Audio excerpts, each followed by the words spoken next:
La pérennité de nos emplois ou du développement de nos entreprises va dépendre évidemment de l'accessibilité et l'accueil des transports dans les mois qui arrivent, je dis bien dans les mois. Pour un enseignant qui veut faire découvrir la mer à ses élèves, c'est ici qu'il faut venir. Et il faut que ce soit plus facile, plus simple de pouvoir venir ici, là où tout commence, mais là où tout finit aussi. On souhaite que les jeunes aient conscience que c'est pas parce qu'on habite au bout du monde qu'on ne peut pas, on n'a pas accès aux portes de l'Europe en fait, à la découverte des pays qui nous entourent. On s'est installé à l'aéroport précisément pour des questions d'accessibilité. On a un outil assez formidable là, ici qui permet d'aller à peu près partout rapidement.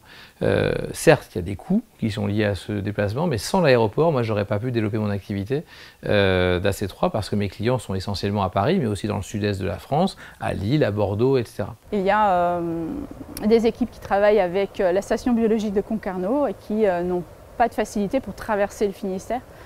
Aujourd'hui, ça reste un souci. Ça l'est également pour les étudiants. La semaine prochaine, on va accueillir un groupe d'étudiants de l'Université de Nantes.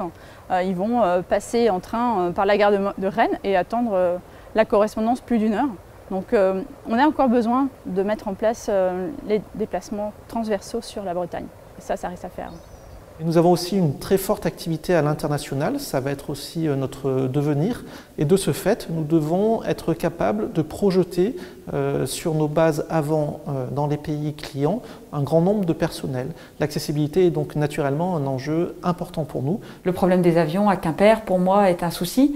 J'adore l'aéroport de Quimper, il est à un quart d'heure de l'entreprise, c'est simple et on n'est pas sûr qu'ils partent. Donc on ne prend plus d'avion de Quimper dès qu'on a une connexion et dès qu'on a un rendez-vous important. En termes d'accessibilité, on est dans le pays des abers. Quand on veut se déplacer, eh bien, on prend ou l'avion, ou le train, ou les moyens de communication.